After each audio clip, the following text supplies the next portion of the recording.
بسم اللہ الرحمن الرحیم الحمدللہ رب العالمین والصلاة والسلام علی رسولہ النبی الکریم وعلی آلہ واصحابہ اجمعین اما بعد فاعوذ باللہ من الشیطان الرجیم بسم اللہ الرحمن الرحیم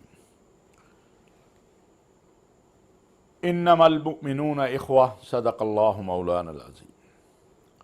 ناظرین، گزشتہ رات وزیر اعظم اسلامی جمہوریہ پاکستان محترم جناب میاں شہباز شریف صاحب نے قوم سے خطاب کیا۔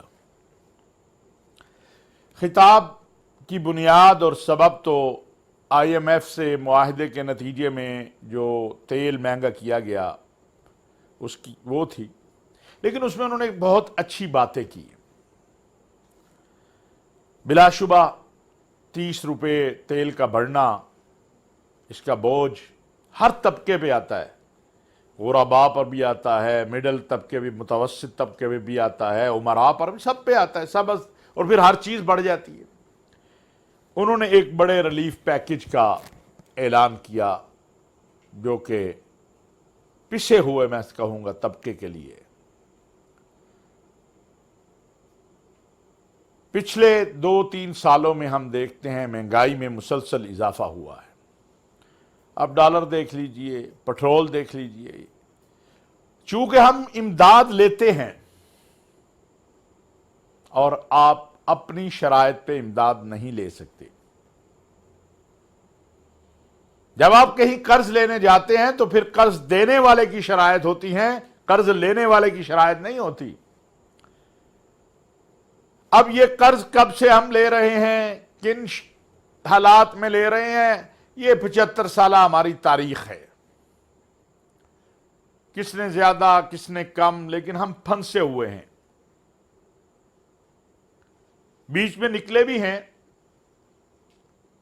اچھے حالات بھی آئے ہیں، پھر بدقسمتی یہ ہے کہ ہم برے حالات میں پھنس جاتے ہیں۔ ماضی کی حکومت نے کیا کیا، اس کو ایک طرف رکھ دیتے ہیں۔ آگے کیا کرنا ہے؟ جن قوموں نے آگے بڑھنا ہوتا ہے وہ یہ نہیں فیصلے کرتی کہ ماضی میں کیا ہوا، وہ اس پر، ہاں، ماضی سے سبق ضرور سیکھتے ہیں، ماضی سے سبق سیکھا جاتا ہے، ماضی کی غلطیوں سے سیکھا جاتا ہے، ماضی کی غلطیوں کی اصلاح کی جاتی ہے، لیکن منزل کی طرف دیکھا جاتا ہے، مستقبل کی طرف دیکھا جاتا ہے۔ وہ منزل ہے ایک مضبوط مستحکم پاکستان۔ وزیر اعظم میاں شہباز شریف صاحب نے اس مضبوط مستحکم پاکستان کے لیے مذاکرات، بات چیت کی تمام سیاسی جماعتوں کو دعوت دی ہے۔ ملک میں استحکام ہوگا تو سٹاک ایکسچینج بھی ٹھیک ہوگی، ملک میں استحکام ہوگا تو ڈالر بھی نیچے آ جائے گا، باہر سے انویسٹر بھی آ جائے گا۔ ملک میں استحکام ہوگا تو جو ملک کے اندر خزانے اللہ نے ہمیں دیے ہوئے ہیں، ہم ایک زرعی ملک ہیں، لیکن حالات آپ کے سامنے ہیں۔ کچھ ہمارے اعمال کا نتیجہ ہے، بلکہ قرآن کریم کے حکم کے مطابق تو سب کچھ ہی ہمارے اعمال کا نتیجہ ہے۔ اور وہ کیا ہے؟ وہ یہ ہے کہ جب بارش کی ضرورت نہیں ہوتی اس وقت بارش ہو جاتی ہے، اور جب بارش کی ضرورت ہوتی ہے اس وقت بارش رک جاتی ہے۔ ابھی آپ دیکھ لیں چولستان میں، تھر میں پانی کی کمی، اور ہمیں ایک بات ذہن میں رکھیں کہ رزاق اللہ کی ذات ہے۔ حالات کی اصلاح اللہ کے دربار سے ہی ممکن ہے، لیکن اس وقت وہ ہوگی جب ہم خود اپنی اصلاح کی کوشش کریں گے،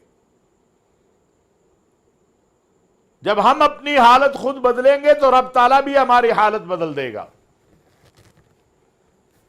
لیکن اگر ہم خود جھوٹ پہ، چوری پہ، ذخیرہ اندوزی پہ، ملاوٹ پہ، ایک دوسرے کا حق مارنے پہ، ظلم پہ لگے رہیں گے تو اللہ کی رحمت اٹھ جائے گی۔ 75 سال میں ہمارے ساتھ جو کچھ ہوا ہے اس کا ایک بنیادی سبب یہ بھی ہے کہ چوری، ذخیرہ اندوزی، ملاوٹ، دھوکے بازی، ناجائز قبضے، اور اب تو چھوٹی چھوٹی بچیوں کے ساتھ ریپ، یہ وہ ظلم ہیں جن سے لگتا یہ ہے کہ ہمارا رب ہم سے ناراض ہے اور غصے میں ہے۔ پہلے اپنے رب سے ہم سب کو معافی کا طلبگار ہونا ہے، اور یاد رکھیے قرآن کریم میں کہا گیا وَاعْتَصِمُوا بِحَبْلِ اللَّهِ جَمِيعًا وَلَا تَفَرَّقُوا، اللہ کی رسی کو مضبوطی سے تھام لو۔ اللہ کی رسی قرآن و سنت ہے۔ پاکستان اسلامی جمہوریہ پاکستان ہے، یہ لا الہ الا اللہ محمد الرسول اللہ کی بنیاد پر قائم پاکستان ہے۔ یہاں پر اخوت، محبت، رواداری، اس کو پروان چڑھنا چاہیے، نفرتوں کو نہیں، فساد کو نہیں، بد زبانی اور بدتمیزی کو نہیں۔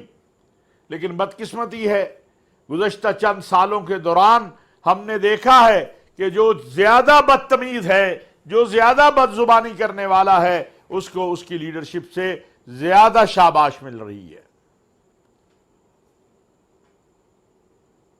جس ملک پر، جس قوم پر آپ نے حکومت کرنی ہے، اس ملک اور اس قوم کے لیے اگر آپ نہیں بیٹھ سکتے تو پھر کیسے آپ کو کہا جائے کہ آپ ملک اور قوم کے ساتھ مخلص ہیں؟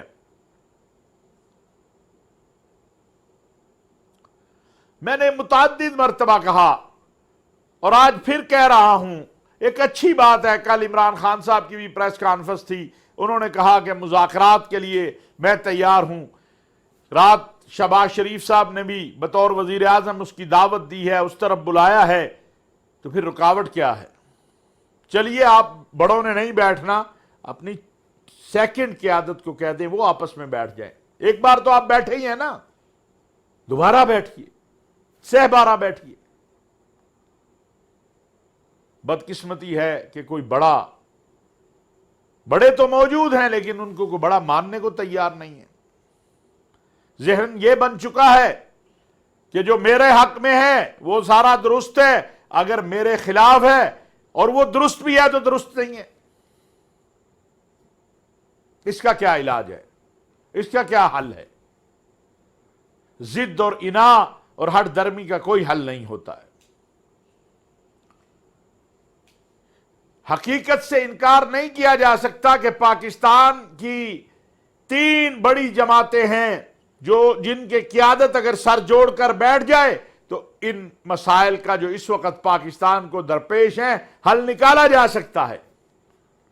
اس کے ساتھ چھوٹی جماعتوں کو بھی بیٹھنا چاہیے، یہ نہیں کہ جو 1 سیٹ میں ہیں یا 2 یا جن کی سیٹیں نہیں بھی ہیں وہ پاکستان میں موجود ہیں، اپنی سیاسی مذہبی قوت رکھتی ہیں، عوامی قوت رکھتی ہیں، ان کو ساتھ لینا چاہیے۔ میں ہمیشہ کہا کرتا ہوں اچھے کاموں میں جتنے زیادہ لوگ ہوں اتنا زیادہ بہتر ہوتا ہے۔ مذاکرات کی دعوت اور مذاکرات کے اس عمل کو کچھ دوستوں کو آگے بڑھ کر شروع کروانا چاہیے۔ کیا ملا؟ نقصان ہوا کس کا؟ ملک کا۔ خوبصورت لہلہاتے اسلام آباد کے درخت اور پودے جس طرح جلے، اسی طرح موٹر وے پہ، اور پھر اس سے بھی بڑھ کر پولیس والوں کی شہادت، کارکنوں کی شہادت، وہ پاکستانی تھے، انسان تھے۔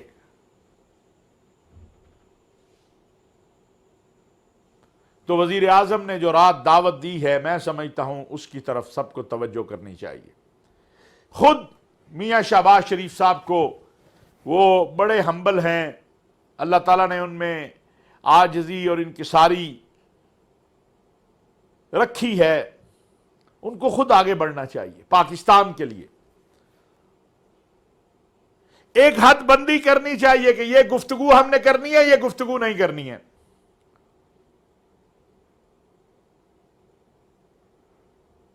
یہ ضابطہ ہے، اس سے آگے نہیں ہم نے جانا.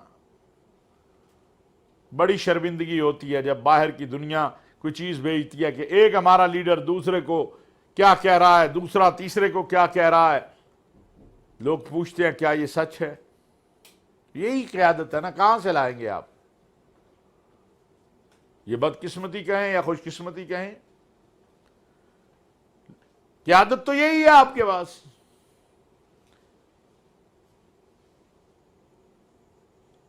اور ووٹ بھی ہم انہی کو دیتے ہیں، تو اس کا مطلب ہے عوام بھی اس پہ اعتماد کرتی ہے، اسی قیادت پہ. تو آگے بڑھا جائے، مسائل کو حل کرنے کی کوشش کی جائے. ناظرین، اس کے ساتھ ساتھ میں ایک اور بڑے اہم مسئلے پہ آج بات کرنا چاہتا ہوں.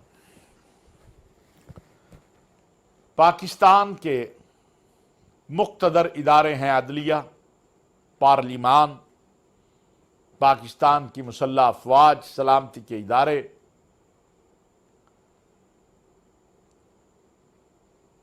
آج جو بات میں آپ سے کرنے لگا ہوں یہ دلیل سے بھی ہے اور اس کا عملی نمونہ ہمارے سامنے ہے. جب کسی قوم اور کسی ملک کو تباہ کرنا ہوتا ہے تو اس ملک اور قوم کی فوج اور قوم کے درمیان تصادم کی کیفیت پیدا کر دی جاتی ہے، غلط فہمیاں پیدا کر دی جاتی ہیں، پراپوگنڈا شروع ہو جاتا ہے، اور اس سے ملک کا امن، استحکام اور معاش سب تباہ ہو جاتے ہیں. پاکستان میں یہ کام بڑے عرصے سے ہو رہا ہے، لیکن الحمدللہ چونکہ پاکستانی قوم اور پاکستان کی فوج اور پاکستان کے محب وطن سیاستدان، مذہبی لیڈر، وہ اس سازش کو کامیاب نہیں ہونے دیتے. اب چونکہ سوشل میڈیا آ گیا، جو چاہیں کہہ دیں، جو چاہے بول دے، اور ایک بات ایک منٹ میں جو کہی جاتی ہے کروڑوں لوگوں تک پہنچ جاتی ہے، اس میں ایڈیٹنگ بھی نہیں ہوتی ہے. تو پتہ چل رہا ہے کہ ایک محدود طبقہ، اور وہ بڑا عجیب ہے، پہلے وہ کہتے ہیں، مطالبہ کرتے آئے ہیں آج تک کہ پاکستان کی فوج کو سیاست میں مداخلت نہیں کرنی چاہیے، پاکستان کے سلامتی کے اداروں کو سیاست میں مداخلت نہیں کرنی چاہیے. بہت اچھی بات ہے، آپ کا مطالبہ تھا. کون لاتا ہے ان کو؟ کبھی میں کوئی کتاب لکھوں گا یا تلخ حقیقتیں بیان کبھی کروں گا تو وہ خود نہیں آتے، ان کو لایا جاتا ہے، دعوت دی جاتی ہے کہ آئیے. ملک اور قوم، جس طرح بھی آپ نے دیکھا یہ مہینے ڈیڑھ دو میں، اور وہ چہرے بھی سامنے آ گئے جو کل تک جمہوریت اور فوج کا کردار نہیں ہونا چاہیے، اور آج آوازیں دے رہے ہیں کہ جلدی آئے فوج. فوج نے فیصلہ کر لیا کہ ہم نے سیاست میں مداخلت نہیں کرنی، ہم اپنا کام کریں گے، آپ سیاسی لوگ اپنا کام کریں، آئین قانون میں جو جس کا رول ہے وہ اپنا ادا کرے گا.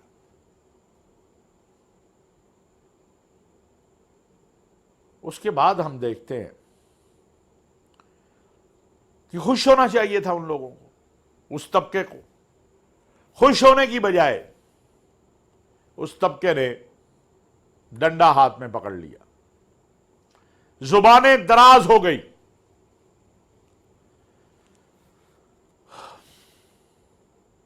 اور پھر بہت ہی افسوسناک، کربناک بات ہے کہ گزشتہ دنوں شیریں مزاری صاحبہ کو پنجاب اینٹی کرپشن نے گرفتار کیا، اور پرچہ ان کی حکومت جو تھی اس دور میں عثمان بزدار صاحب کے دور میں ہوا ہے.